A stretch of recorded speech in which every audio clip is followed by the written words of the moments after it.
Hello student, welcome to सज्जा tutorials. Periodic classification of element में आज हम पढ़ने जाएंगे मेंडलेव के पीरियोडिक टेबल के डिमेरिट्स। इससे पहले वाले वीडियो में मैंने मेरिट्स पढ़ा दिया। अब इस टॉपिक का, इस क्लासिफिकेशन का लास्ट टॉपिक है, मेंडलेव के क्लासिफिकेशन का लास्ट टॉपिक है demerits of a Mendeleev periodic table. Demerits का मतलब क्या है? कमियां, डिसएडवांटेजेस, कमियां। ठीक है, तो मैंने ऑलरेडी बोल दिया कि भाई जब कोई चीज बनती है तो लोग उसकी अच्छाई भी निकालते हैं और उसकी कमियां भी निकालते हैं। तो अच्छाई तो हमने पढ़ ली, अब उसके टेबल की कमियां क्या क्या थी अब वो पढ़ने जा रहे हैं। बहुत ही इंटरेस्टिंग टॉपिक है, समझ में आना चाहिए आप लोगों को। मैं पूरी कोशिश करूंगा उस तरह एक्सप्लेन करने की। ठीक है, तो आइए अब हम पढ़ते हैं मेंडलेव के पीरियोडिक टेबल का डिमेरिट। डिमेरिट नंबर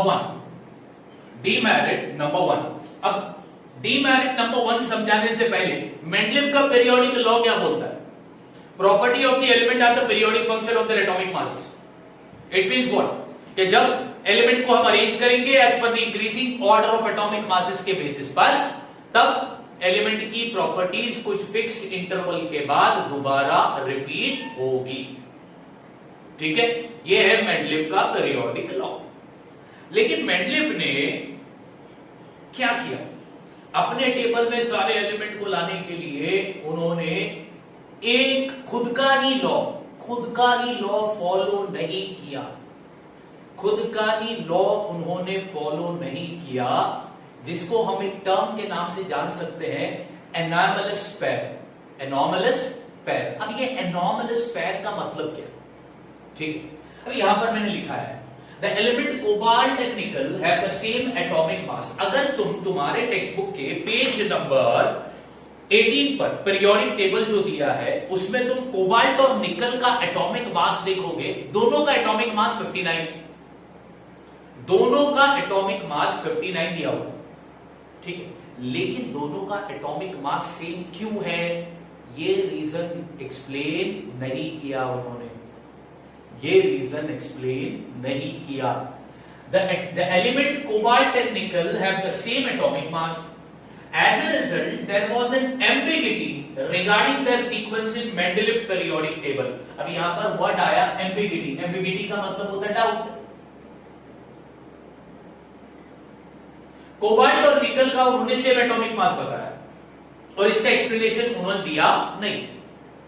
इसलिए अब लोगों के मन में डाउट आना शुरू हो गया कि कोबाल्ट और निकल को उन्होंने सेम एटॉमिक मास क्यों दिया है, जबकि देखा जाए तो कोबाल्ट इज हैवियर देन निकल। कोबाल्ट जो है वो निकल से ज्यादा हैवियर है, यानी निकल का एटॉमिक मास छोटा है और कोबाल्ट का एटॉमिक मास बड़ा है। तो रूल के मुताबिक, लॉ के मुताबिक निकल पहले आना चाहिए और कोबाल्ट बाद में आना चाहिए। लेकिन उन्होंने किया क्या? कोबाल्ट को पहले लिखा और निकल को बाद में लिखा। क्या उन्होंने अपने लॉ को फॉलो किया? नहीं किया। He did not obey his own law। उन्होंने अपने लॉ को ऑबे नहीं किया, फॉलो नहीं किया। कैसे पता चला? कोबाल्ट और निकल को देखकर। कोबाल्ट हैवियर है निकल के कंपैरिजन में, यानी निकल का एटॉमिक मास कम है और कोबाल्ट का एटॉमिक मास ज्यादा है। तो रूल के मुताबिक, लॉ के मुताबिक, उनके बनाए हुए लॉ के मुताबिक निकल पहले आना चाहिए और कोबाल्ट बाद में आना चाहिए। लेकिन उन्होंने ऐसा नहीं किया। उन्होंने कोबाल्ट को पहले लिखा और निकल को बाद में लिखा। और इतना ही नहीं, उन्होंने दोनों का एटॉमिक मास सेम लिखा और इसका एक्सप्लेनेशन दिया नहीं। इसलिए लोगों को उनके पीरियोडिक टेबल पर डाउट हुआ। यह पहली कमी निकाली गई उनके पीरियोडिक टेबल की। अच्छा, अब दूसरी कमी क्या निकली? No place for isotopes element. Isotopes element के लिए उन्होंने जगह नहीं छोड़ी। अब तो बोलोगे सर ये आइसोटोप एलिमेंट क्या होता है? तो पहले आइसोटोप्स एलिमेंट का मतलब समझ लो। Isotopes element are element having same chemical property but different atomic masses. जिन एलिमेंट की केमिकल प्रॉपर्टी सेम होती है लेकिन उनका एटॉमिक मास अलग होता है। केमिकल प्रॉपर्टी सेम होगी लेकिन एटॉमिक मास अलग होगा, ऐसे एलिमेंट को हम आइसोटोप एलिमेंट कहते हैं। Example chlorine. क्लोरीन का 2 एटॉमिक मास है, एक 35 और एक 37। क्लोरीन के दो एटॉमिक मास है, एक 35 और एक 37। अब दोनों क्लोरीन ही है, दोनों की केमिकल प्रॉपर्टी सेम है, लेकिन डिफरेंट क्या है, दोनों का एटॉमिक मास डिफरेंट है। इसलिए क्लोरीन को बोला जाता है आइसोटोप्स एलिमेंट, और आइसोटोप एलिमेंट के लिए उन्होंने अपने टेबल में कोई जगह नहीं छोड़ी। क्यों नहीं छोड़ी? क्योंकि जब उन्होंने पीरियोडिक टेबल बनाया तो उस वक्त आइसोटोप एलिमेंट डिस्कवर्ड नहीं हुए थे। आइसोटोप एलिमेंट डिस्कवर्ड हुए पीरियोडिक टेबल बनाने के कुछ अरसे बाद, कुछ पीरियड बाद। Isotopes were discovered long time after the Mendeleev put forth the periodic table. A challenge was posed in placing the isotope element in the Mendeleev periodic table. ठीक है, ये कहना चाहता है कि जब मेंडलीफ ने पीरियोडिक टेबल बनाया उस वक्त आइसोटोप्स एलिमेंट डिस्कवर्ड नहीं हुए थे। उनके पीरियोडिक टेबल बनाने के कुछ अरसे बाद आइसोटोप एलिमेंट डिस्कवर्ड हुए।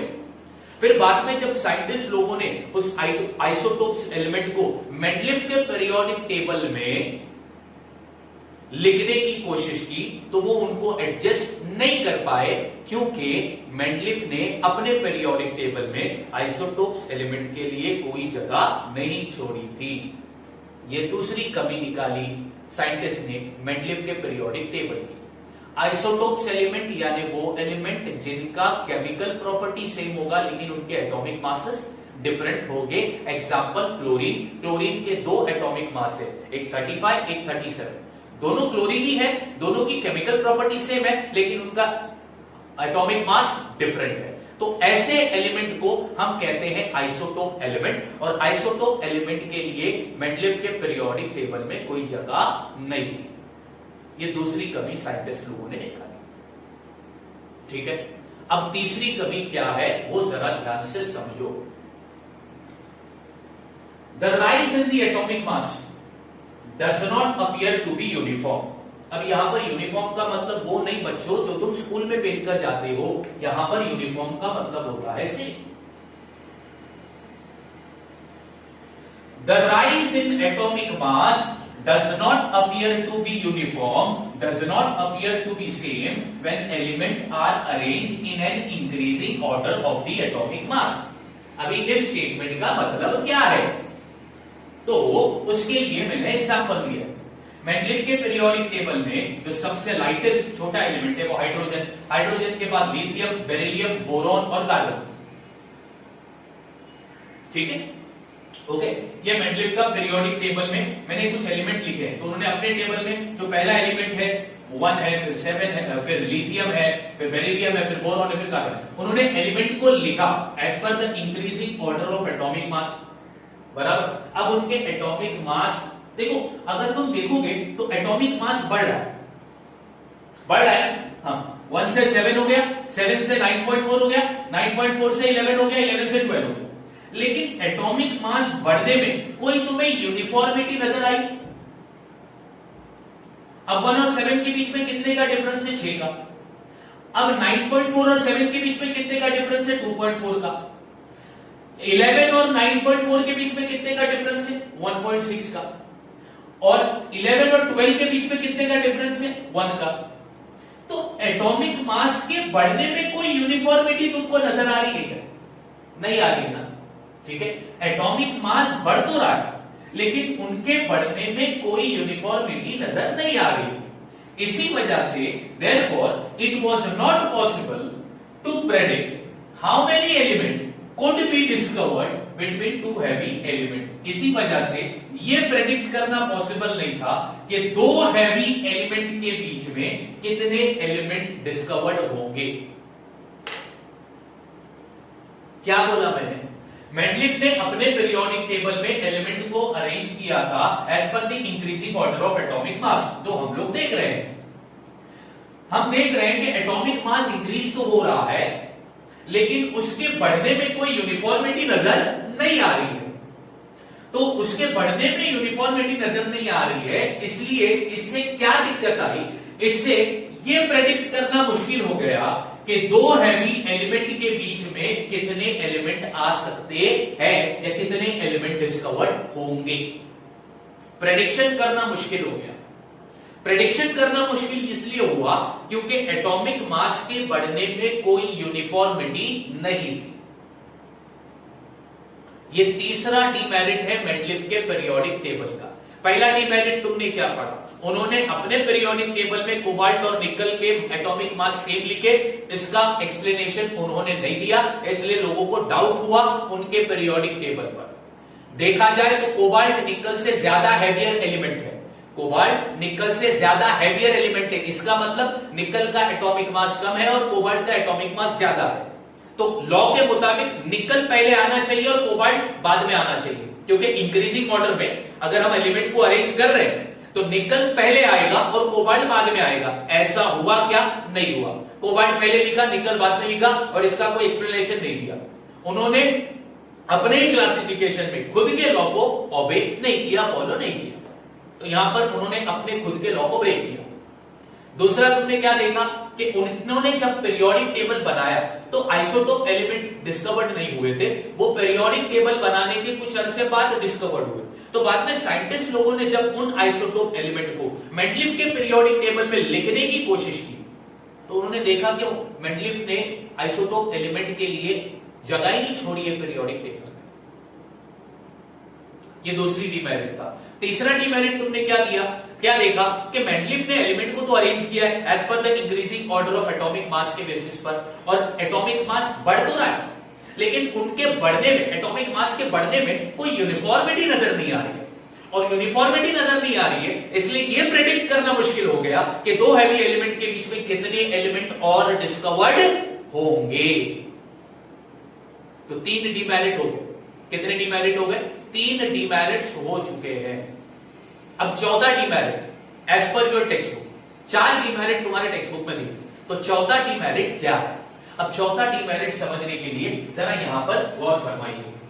Hydrogen shows the similarity with both alkali metal halogen group. Hydrogen एक ऐसा एलिमेंट है जिसकी प्रॉपर्टी ग्रुप 1 के एलिमेंट से भी सिमिलर है और ग्रुप 7 के एलिमेंट से भी सिमिलर है। I repeat my self, hydrogen एक ऐसा एलिमेंट है जिसकी खासियत ग्रुप 1 वाले एलिमेंट से भी मिलती जुलती है और जिसकी खासियत ग्रुप 7 वाले एलिमेंट से भी मिलती जुलती है। ग्रुप 1 वाले एलिमेंट को हम अल्कलाई मेटल कहते हैं और ग्रुप 7 वाले एलिमेंट को हम हैलोजन एलिमेंट कहते हैं। अब तुम बोलोगे सर ये अल्कलाई मेटल क्या है, ये हैलोजन मेटल क्या है? ये हमारे टॉपिक का अभी हिस्सा नहीं है, बस तुम्हें याद क्या रखना है कि ग्रुप 1 अल्कलाई मेटल का ग्रुप है, ग्रुप 7 हैलोजन एलिमेंट का ग्रुप है। हाइड्रोजन की प्रॉपर्टी दोनों ग्रुप से मिलती है। अगर आप पीरियोडिक टेबल देखे हो तो हाइड्रोजन को कौन से ग्रुप में लिखा है? ग्रुप नंबर 1 में। ग्रुप नंबर 7 में क्यों नहीं लिखा? ग्रुप नंबर 7 में उन्होंने क्यों नहीं लिखा? हाइड्रोजन के पोजीशन का भी एक्सप्लेनेशन अब तक साइंटिस्ट को मिला नहीं। ये क्वेश्चन आज तक साइंटिस्ट के दिल और दिमाग में है, इस पर अब तक रिसर्च हो रही है कि मेंडलीफ ने हाइड्रोजन को ग्रुप 1 में लिखा क्यों, ग्रुप 7 में क्यों नहीं लिखा, जबकि हाइड्रोजन की खासियत ग्रुप 1 वाले एलिमेंट से भी मिलती है और ग्रुप 7 वाले एलिमेंट से भी मिलती है। ग्रुप 1 वाले एलिमेंट को अल्कलाई मेटल कहते हैं, ग्रुप 7 वाले एलिमेंट को हैलोजन एलिमेंट कहते हैं। तो हाइड्रोजन का पोजीशन एक्सप्लेन नहीं हो पाया है आज तक। अच्छा, अब यहां पर मैंने क्या लिखा है? Hydrogen show the similarity with both alkali metal and halogen group. ये कैसे समझ में आया? ये कैसे समझ में आया कि हाइड्रोजन की खासियत ग्रुप 1 के एलिमेंट से भी मिलती जुलती है, ग्रुप 7 के एलिमेंट से मिलती जुलती है? ये कैसे समझ में आया? तो मैंने दिखाया है एग्जांपल में। एग्जांपल देखो दिया है, molecular formula of hydrogen is H2। Hydrogen का मॉलिक्यूलर फॉर्मूला क्या है? H2। ठीक उसी तरह मॉलिक्यूलर फॉर्मूला क्लोरीन और फ्लोरीन का भी क्या है? Cl2F2। ठीक है, हाइड्रोजन का मॉलिक्यूलर फॉर्मूला क्या है? H2। क्लोरीन का मॉलिक्यूलर फॉर्मूला क्या है? Cl2। फ्लोरीन का मॉलिक्यूलर फॉर्मूला क्या है? F2। अब ये क्लोरीन और फ्लोरीन ये ग्रुप 7 के एलिमेंट है, हैलोजन एलिमेंट है। हैलोजन एलिमेंट का मॉलिक्यूलर फॉर्मूला और हाइड्रोजन का मॉलिक्यूलर फॉर्मूला सिमिलर है। हाँ सिमिलर है। इसका मतलब क्या हुआ कि हाइड्रोजन की खासियत ग्रुप 7 वाले एलिमेंट से सिमिलर है।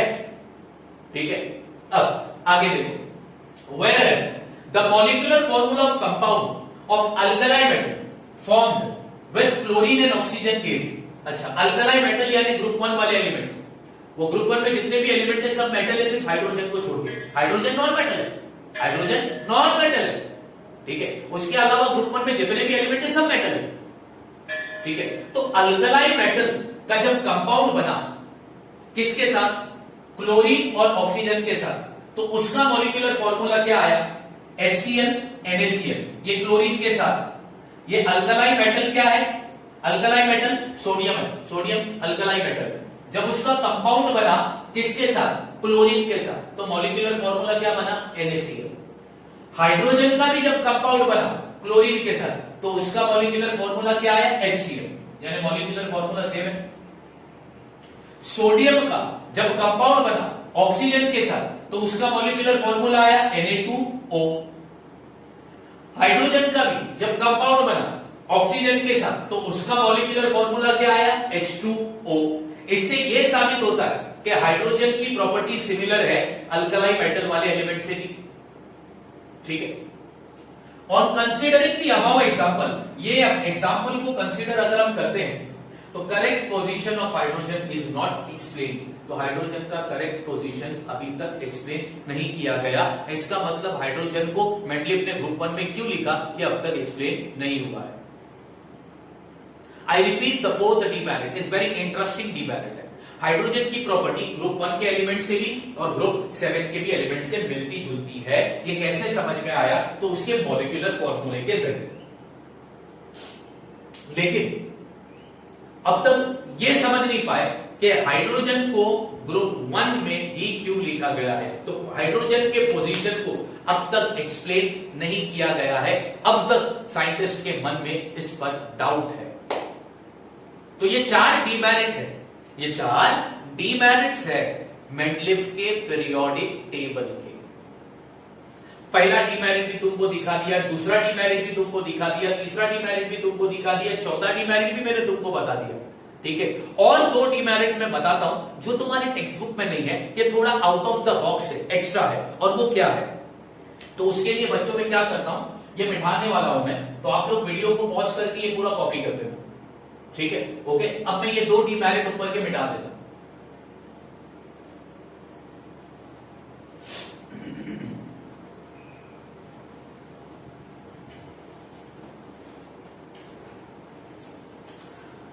अब डिमेरिट नंबर 6 या sorry 5th, grouping of dissimilar element, यानी डिसिमिलर एलिमेंट को उन्होंने सेम ग्रुप में लिखा है। Example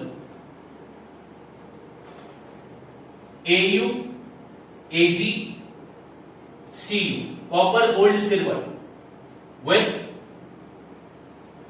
sodium potassium lithium. Sodium potassium lithium की प्रॉपर्टी, गोल्ड सिल्वर कॉपर की प्रॉपर्टी, ये प्रॉपर्टी इनकी प्रॉपर्टी अलग है। ये डिसिमिलर एलिमेंट है। ये कैसे एलिमेंट है, डिसिमिलर एलिमेंट है।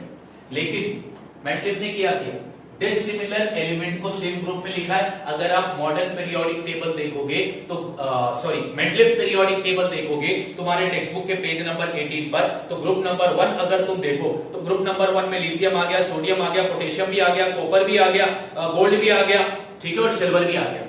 जबकि gold silver copper sodium potassium lithium ये डिसिमिलर एलिमेंट है, लेकिन मेटलिफ ने किया क्या, इनको सेम ग्रुप में लिखा, इनको सेम ग्रुप में लिखा। तो ये एक डिसएडवांटेज है, grouping of dissimilar element. 6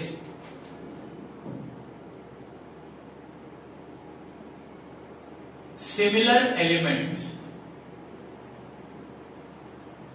separated. Example AU and PD. PD stand for platinum. PD stand for platinum. PD stand for platinum. अब अगर तुम मेंडलीव का पीरियोडिक टेबल देखोगे तो एयू और पीटी ये सिमिलर एलिमेंट है, लेकिन मेंडलीव ने किया क्या, इन सिमिलर एलिमेंट को एक साथ नहीं लिखा, इनको दूर दूर लिखा, अलग ग्रुप में लिखा है। बात समझ में आ गई? तो ये दो एक्स्ट्रा डीमेरिट है, grouping of dissimilar element, dissimilar element को सेम ग्रुप में लिखा और सिमिलर एलिमेंट को अलग अलग ग्रुप में लिखा, ये भी एक डीमेरिट है मेंडलीव के पीरियोडिक टेबल का। तो मेंडलीव के पीरियोडिक टेबल के डीमेरिट्स बच्चों आपको समझ में आए। मैं एक बार रिकैप करता हूं बड़े शॉर्ट में। पहला, कोबाल्ट और निकल का सेम एटॉमिक मास, उसका एक्सप्लेनेशन नहीं दिया, क्यों? कोबाल्ट को पहले लिखा, निकल को बाद में लिखा, जबकि निकल को पहले लिखना चाहिए, कोबाल्ट को बाद में आना चाहिए। तो उन्होंने लिखते वक्त, एलिमेंट को लिखते वक्त टेबल में खुद के लॉ को फॉलो नहीं किया। दूसरा डीमेरिट, आइसोटोप्स एलिमेंट के लिए उन्होंने अपने पीरियोडिक टेबल में कोई जगह नहीं छोड़ी। आइसोटोप एलिमेंट यानी वो एलिमेंट जिनकी केमिकल प्रॉपर्टी सेम होती है बट उनका एटॉमिक मास डिफरेंट होगा। तीसरा, जब उन्होंने एलिमेंट को atomic mass, increasing order of atomic mass के बेसिस पर अरेंज किया अपने टेबल में, तो एटॉमिक मास के बढ़ने में कोई यूनिफॉर्मिटी नजर नहीं आई, जिससे ये प्रेडिक्ट करना मुश्किल हो गया कि दो हैवी एलिमेंट के बीच में कितने और एलिमेंट डिस्कवर्ड होंगे। चौथा, हाइड्रोजन के पोजीशन को उन्होंने सही तरीके से एक्सप्लेन नहीं किया कि हाइड्रोजन को उन्होंने ग्रुप 1 में क्यों लिखा। पांचवा, डिसिमिलर एलिमेंट को सेम ग्रुप में लिखा। छठवा, सिमिलर एलिमेंट को अलग अलग ग्रुप में लिखा है, मैंने एग्जांपल भी दे दिया। ठीक है, तो यहां पर खत्म होता है हमारा तीसरा क्लासिफिकेशन मेंडलीव का। अब इससे क्या क्या क्वेश्चन आ सकते हैं, तो मैं कुछ क्वेश्चन भी दे देता हूं, इसको मिटा के मैं कुछ क्वेश्चन लिख देता हूं, आप लोग वो भी नोट करना कि मेंडलीव के क्लासिफिकेशन से हमें क्या क्या क्वेश्चन पूछेगा। Question number 1, state Mendeleev periodic law. Mendeleev का पीरियोडिक लॉ लिखो। Question number 2, right merits or demerits of Mendeleev periodic table. Mendeleev के पीरियोडिक टेबल के मेरिट और डिमेरिट्स लिखो। और क्या क्वेश्चन पूछ सकता है? Question number 3,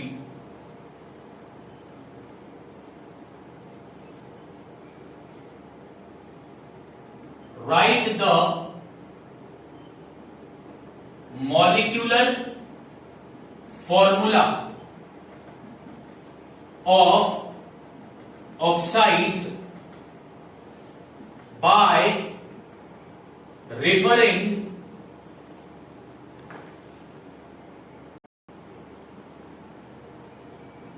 to the Mendeleev periodic table. Mendeleev के पीरियोडिक टेबल को रिफर करके जो एलिमेंट के नाम अभी मैं दूंगा उसके ऑक्साइड के फॉर्मूले लिखने हैं, जैसे कि Na, Si, C, Rb, P। ठीक है, इन एलिमेंट के ऑक्साइड के फॉर्मूले लिखने हैं, इन एलिमेंट के ऑक्साइड के मॉलिक्यूलर फॉर्मूले लिखने हैं मेंडलीव के पीरियोडिक टेबल को रिफर करके। तो आप टेक्स्ट बुक खोलो और मेंडलीव का पीरियोडिक टेबल देखो, पेज नंबर 18 पर दिया है। पेज नंबर 18 पर मेंडलीव का पीरियोडिक टेबल दिया है। सबसे पहला एलिमेंट यहां पर है सोडियम। अब सोडियम का ऑक्साइड का फॉर्मूला क्या होगा वो देखो। सोडियम कौन से ग्रुप में दिया है? तो ग्रुप नंबर 1। ग्रुप नंबर 1 में ऑक्साइड का फॉर्मूला क्या है? R2O, और R स्टैंड फॉर एलिमेंट। यहां पर एलिमेंट का नाम क्या है? Na2O। ये हो गया ऑक्साइड का फॉर्मूला सोडियम का। दूसरा है सिलिकॉन। सिलिकॉन भी कौन से ग्रुप में दिया है? तो वो आप लोगों को टेक्स्ट बुक देखना होगा।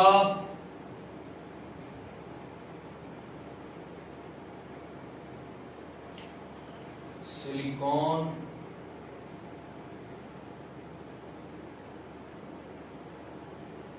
ग्रुप नंबर 4 में दिया है। ग्रुप नंबर 4 में बच्चों तुमको सिलिकॉन दिया है, ठीक है। और ग्रुप नंबर 4 में ऑक्साइड का फॉर्मूला क्या है? RO2। R stand for element O2, ठीक है। C stand for carbon. अब कार्बन भी कौन से ग्रुप में दिया है? ग्रुप नंबर 4 में दिया है, और ग्रुप नंबर 4 में ऑक्साइड का फॉर्मूला क्या है? RO2। R stand for element O2, ठीक है। उसके बाद Rb रुबिडियम, ये कौन से ग्रुप में दिया है? आरबी बच्चों फाइंड कर लो, अगर तुम्हें मिल जाए तो मुझे भी बता देना कौन से ग्रुप में दिया है।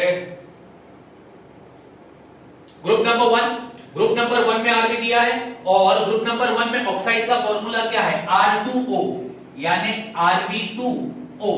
R stand for element. अब उसके बाद P, कौन से ग्रुप में दिया है? फॉस्फोरस। फॉस्फोरस कौन से ग्रुप में दिया है? मेरे से पहले आप लोगों का ये फॉर्मूला बन के रेडी होना चाहिए। ग्रुप नंबर 5 में दिया है। फॉस्फोरस कौन से ग्रुप में दिया है? ग्रुप नंबर 5 में दिया है। ग्रुप नंबर 5 में ऑक्साइड का फॉर्मूला क्या है? R2O5। R stand for element, तो P2O5। ये है ऑक्साइड के फॉर्मूले।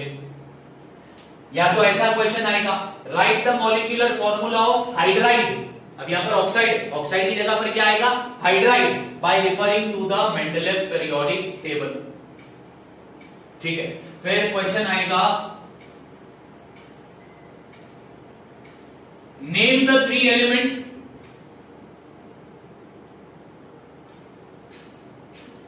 Predicted by Mendeleev. उन 3 एलिमेंट का नाम लिखो जो मेंडलेव ने प्रेडिक्ट किया था। तो हमने मेरिट पढ़ा है, मेरिट में उन 3 एलिमेंट का नाम हमको मालूम है। क्या क्या नाम है उन 3 एलिमेंट का? याद करो बच्चों, मेरिट पढ़ाया था तुमको।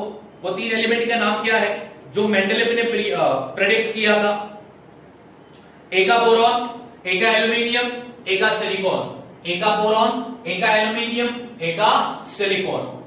और क्या क्वेश्चन पूछ सकता है इससे?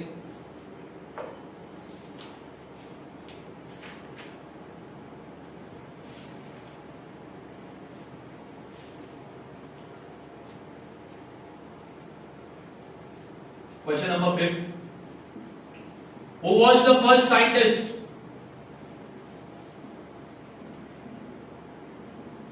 to prepare periodic table?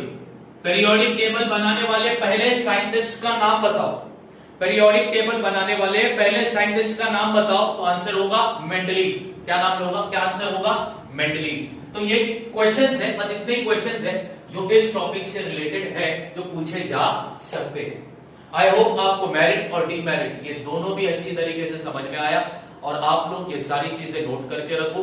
अब हम चौथा क्लासिफिकेशन पढ़ेंगे अगले वीडियो में, वो है हेनरी मोसली का क्लासिफिकेशन। टिल देन इस वीडियो को एंड तक देखना। अगर एंड तक देखोगे तभी तुम्हें सब कुछ समझ में आएगा। इस वीडियो को देखने से पहले अगर तुमने इंट्रोडक्शन नहीं देखा है मेंडलेव पीरियोडिक टेबल का, तो वो देखो। उसके बाद फिर मेरिट पढ़ाया है, और उसके बाद फिर डीमेरिट पढ़ाया है। तो वीडियो को पूरा देखना, एक सीरीज में देखना। Thank you so much.